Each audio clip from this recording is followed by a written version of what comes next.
And stir the water.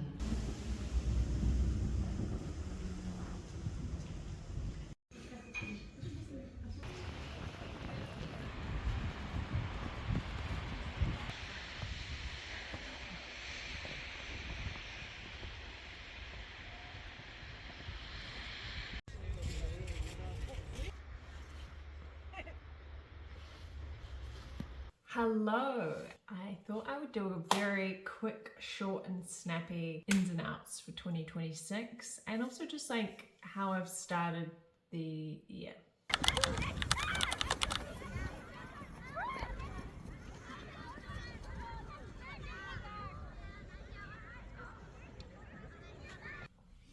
Hello and Happy New Year, even though it's 20th of January. Slow and steady wins the race, and I think that's like a part of the reason why I wanted to make this video is because I feel like everyone starts the year and they're like, oh my god, I need to have all these goals, and I tend to disagree. Well, for me anyway, that is not what works.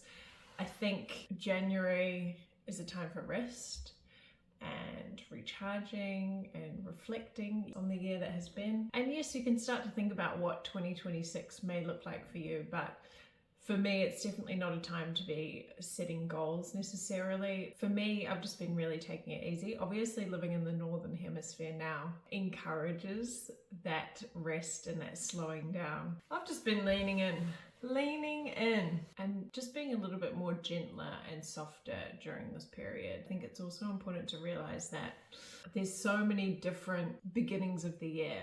The 1st of January is very like patriarchal calendar year. Then we've got the Chinese New Year, which is the middle of February. And then we have the astrological New Year starting mid-March. So depending on what cycle you sort of align with most, I like to take a little bit from all of them. There's been a lot of chatter about the Chinese New Year, the snake, the shedding, the letting go of things that no longer serve, which was 2025, and all the way through to about middle of February.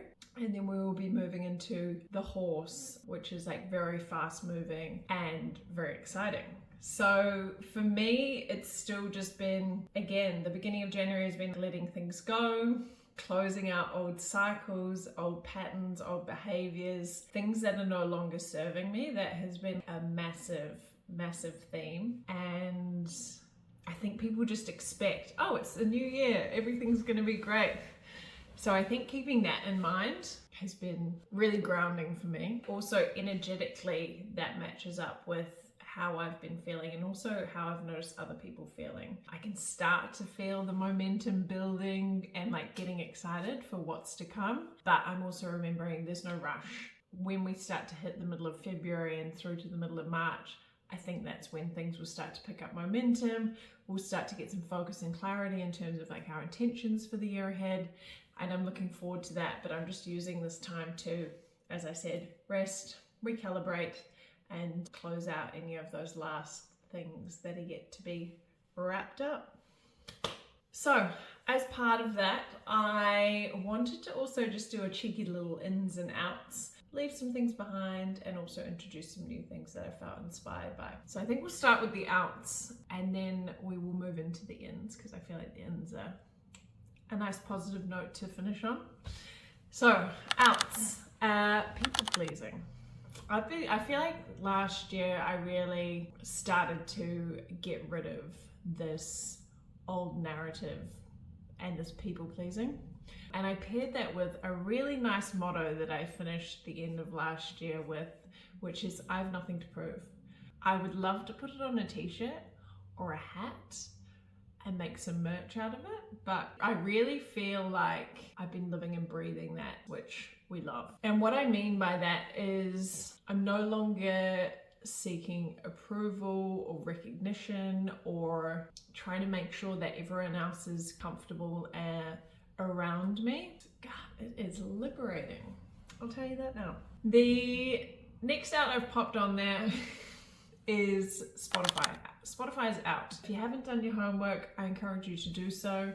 As somebody who listened to 95,000 hours of music and podcasts on Spotify in 2024, it was a really, really tough thing to let go. Then obviously ethically it didn't align with me anymore, which made the decision really easy. Now for those of you that have been umming and ahhing and sitting on the fence, you can go into ChatGPT, you can say, hey, how can I move my music to Tidal or whatever other platform you want to use. It takes 10 minutes, you can move all your playlists over, easy done. Also with Tidal, it pays the artist more and the sound quality is better. I will say, and I do want to be like transparent about this, is that I do miss having everything in one spot. So I have started watching a lot of the podcasts that I listen to on YouTube. So that's it, my rant is over.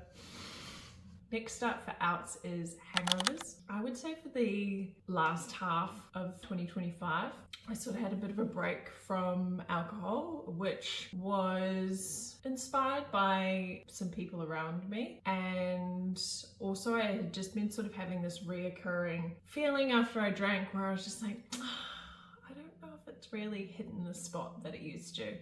I love going out and having a fun time. I think towards the end of my drinking, I just sort of found that it wasn't really serving me. And so, yeah, I decided to take a break and that has just kept extending and extending. I did have a glass of wine in December and yeah, I don't know, I feel like this is sort of the new norm for now. It's not to say that I won't drink again, but for now, in this current season of my life, I just don't feel like it's something that I really need or crave. So outs, living in my headphones. So this, I suppose, sort of ties into the Spotify stuff. Like I said, how many hours of music I listened to in 2024, which is outrageous. Like I lived in those things. Obviously, I listened to my music to death to the point where 2025 was like relatively silent. I spent a lot of time with no music. It's been really interesting. Like I love music, it's a really big part of my life, but I've also found the experience very grounding, and it sort of feeds into a couple of other things that I'll touch on shortly. But for me, 2025 was really like a year of slowing down and reflecting and like really connecting with myself, and I think that the silence really helped to facilitate that. So yeah, who would have thought? Last on the outs list is rushing. We don't rush in 2026. No, we do not. I have some people very close to me that have encouraged a slowing down. And to me, it is a form of being present. Because I feel like when you're rushing, you're constantly like in the future or moving very quickly towards something rather than just being like more present in the moment. So in 2026, we do not rush. We do not rush. Now into the ins. First on the list for ins is conscious consumption of content. For me, you know, I'm a big advocate of YouTube. I've definitely been moving more towards long form content. It's good for my attention span, and I just find it a little bit more wholesome and really relaxing, to be honest. The other is Substack. Those two have been my pick. What else is on my ins list is slow mornings. We love a slow morning in this house. So what my slow mornings looks like. What my slow mornings looks like? What my slow mornings look like. There we go. I often wake up around 8-ish and I do about 10 minutes of contemplation. On the weekends, if I've got a bit of extra time, I may do up to 30 minutes of contemplation. So for me, contemplation is just sitting there in the silence, looking out the window and just letting any thoughts that rise come up, not controlling them at all, and then letting them fall away. It's not this big philosophical exercise that I do. It's literally just sitting there in silence and just seeing what comes up. And I love my 10 minutes of contemplation in the morning. After that, I usually do around 10 to 15 minutes of breath work or meditation, or if I'm in the mood, I will do both. Then after that, I will catch up on some voice memos from friends, and then we will move into the kitchen because we love breakfast in this house. Next on the ins list is rituals. I feel like this is something that I've been slowly establishing over the last couple of years, particularly whilst living alone and just having a little bit of extra time for myself and making those moments quite special. So there's a range of things, but I'll share a couple that I do. So every morning, once I move into the kitchen and start making my breakfast, I will also make a electrolyte every morning. And in that, I speak my affirmations. The whole concept is that the water holds the energy of that. It's a bit woo, but you know, why not? So I do that, and then another ritual that I love, I have a bath at least every 2 weeks, usually on the new moon and the full moon, and sometimes maybe I'll sneak in a couple of extra. Particularly if it's winter, I might have like a weekly bath. For me, it is really calming, a space where I can just like disconnect.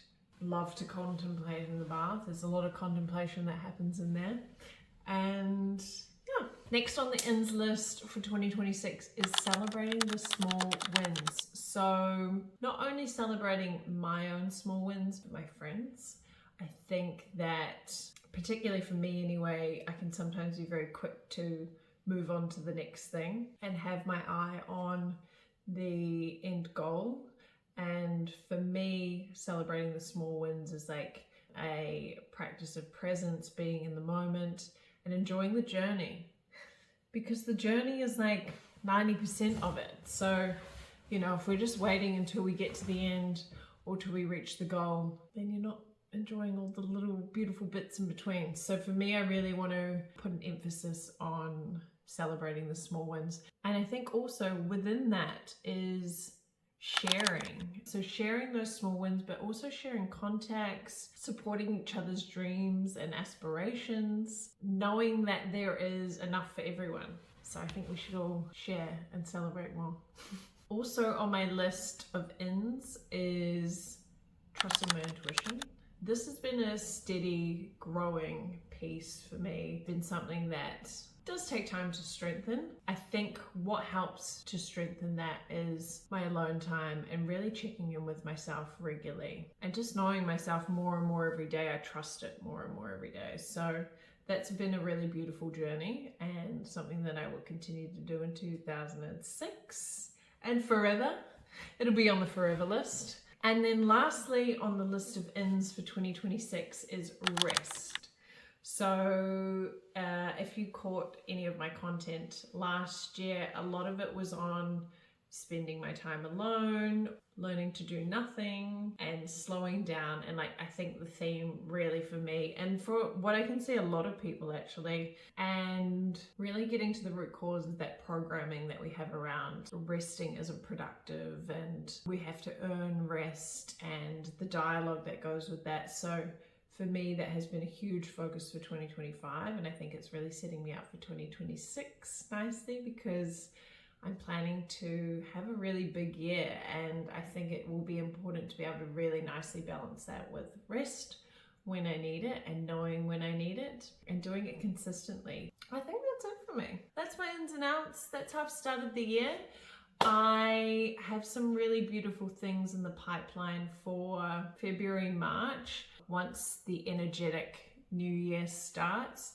So that will look like a workshop to kick things off with more intentional ways of moving forward for the year. I hope you've had a beautiful start to your 2026. And if you haven't, I hope you're being kind to yourself and taking it easy. Like I said, resting, relaxing during this period. Like energetically, the year isn't going to be kicking off until February, March. Yeah, I'd be interested to know what are your ins and outs for 2026. So share them below. I would love to hear. And thank you so much for watching. And I'm really looking forward to sharing more content with you this year. I'll see you soon.